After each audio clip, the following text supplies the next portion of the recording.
ಸಂಘಕ್ಕೋಸ್ಕರ ನಮ್ಮ ವಿ ಕೃಷ್ಣಪ್ಪನವರು ಈ ಇಳಿ ವಯಸ್ಸಿನಲ್ಲೂ ಎಷ್ಟು ಶ್ರಮ ಪಡ್ತಾ ಇದ್ದಾರೆ ಅಂತೇಳಿ ನಾವು ಈಗಾಗಲೇ ವಿವರಿಸಿದ್ದಾರೆ. ಕೃಷ್ಣಣ್ಣನವರು ಸುಮಾರು 10 ವರ್ಷಗಳಿಂದ ಇದೇ ರೀತಿ ಪ್ರಯತ್ನ ಮಾಡ್ತಾನೆ ಅವರೇ. ನಾವು ಯಾರೂ ಒಂದುಗೂಡಿಲ್ಲ, ಯಾರೋ ಜೊತೆಯಲ್ಲಿ ಬಂದಿಲ್ಲ. ಈಗ ಅದಕ್ಕೊಂದು ಶಕ್ತಿ ತುಂಬಿದೆ ನಮಗೆ.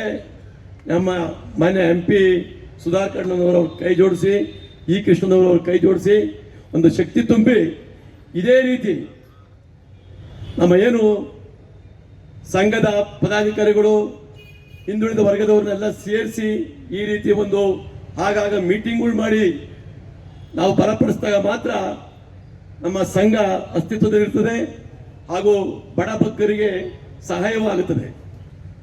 ಈ ಇಷ್ಟೊಂದು ಎಲ್ಲ ಜನ ನಮ್ಮ ಸ್ನೇಹಿತರೆಲ್ಲ ಹೇಳ್ತಾ ಇದ್ರು ರಾಜಕೀಯ ಬೆರೆಸೋದು ಬೇಡ ಅಂತ.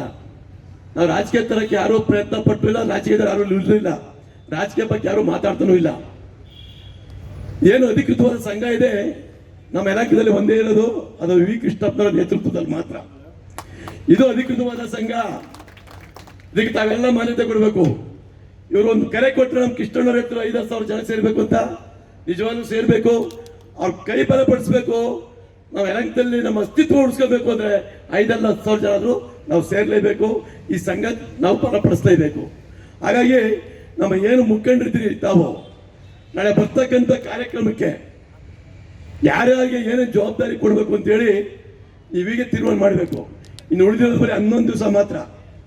27ಕ್ಕೆ ನೀವು 30ನೇ ತಾರೀಕು ಮಾಡ್ತಿರೋ, ಹಿಂದೆ ಮಾಡ್ತಿರೋ, ಮುಂದೆ ಮಾಡ್ತಿರೋ, ಯಾವುದೇ ಡೇಟಿ ಮಾಡಿ ನೀವು ನಮ್ಮೆಲ್ಲ ಮುಖಂಡರಿಗೆ ಕರೆದು ಒಬ್ಬೊಬ್ಬರಿಗೆ ಒಂದೊಂದು ಭಾಗದ ಜವಾಬ್ದಾರಿ ಕೊಡಬೇಕು. ಇದು ಹುಸಿಯಾಟ ಅಲ್ಲ, ಹುಸಿಯಾಗಬಾರದು. ಯಾಕಂದ್ರೆ ಗಣ್ಯರಿದ್ದಾರೆ, ನೀವೆಲ್ಲ ಸೇರಿದ್ದೀರಿ. ಕನಿಷ್ಠ ಪಕ್ಷದಿಂದ 10ರಿಂದ 15,000 ಜನ ಸೇರಿ ನಾವು ಈ ಒಂದು ಏನು ಕಾರ್ಯಕ್ರಮ ಅದೇ ಕಾರ್ಯಕ್ರಮ ಯಶಸ್ವಿ ಮಾಡಿಸ್ಬೇಕು.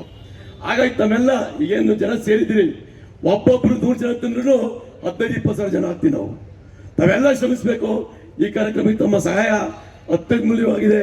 ಹಾಗೆ ವೇದಿಕೆ ಇರ್ತಕ್ಕಂಥ ಸುಧಾಕರ್ಣನವರೇ, ಕೃಷ್ಣಣ್ಣನವರೇ, ಈ ಕೃಷ್ಣಣ್ಣನವರೇ, ನೀವು ಇವತ್ತೇ ಯಾರ್ಯಾರಿಗೆ ಏನು ಜವಾಬ್ದಾರಿ ಕೊಡ್ಬೇಕು ಅಂತೆಲ್ಲ ಇಲ್ಲೇ ಇದ್ದೀವಿ. ಮತ್ತೆ ಯಾರು ಸಿಗಲ್ಲ ನಿಮಗೆ, ಉಳಿದಿರೋದು ಅಲ್ಪ ದಿನ ಮಾತ್ರ.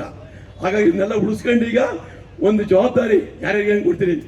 ಒಂದು ವ್ಯವಸ್ಥೆ ಬೇಕು ಅಂದರೆ ವೆಹಿಕಲ್ ಬೇಕು, ಸಾರಿಗೆ ವ್ಯವಸ್ಥೆ ಬೇಕು. ಕರ್ತರ ಕಿಚನ್ ಅವ್ರಾಗೆ ಬರ್ತಾರೆ. ಆ ಸಾರಿಗೆ ವ್ಯವಸ್ಥೆ ಮತ್ತೆ ಊಟದ ವ್ಯವಸ್ಥೆ ಇವೆರಡನ್ನೂ ನೀವು ತೀರ್ಮಾನ ಮಾಡಿ ನನಗೂ ಒಂದು ಜವಾಬ್ದಾರಿ ಕೊಡಿ. ಆ ಜವಾಬ್ದಾರಿಯಿಂದ ನೀವೇನು ಹೇಳ್ತೀರಿ ಚಾಚುತ್ತದೆ ಪಾಲಿಸ್ತೀನಿ ಅಂತೇಳಿ ನನ್ನ ಮಾತನ್ನು ಅವಕಾಶ ಕೊಟ್ಟು ತಮ್ಮೆಲ್ಲರಿಗೂ ಹೊಂದಿಸಿ ನನ್ನ ಮಾತು ಜೈ ಹಿಂದ್, ಜೈ ಕನ್ನಡ.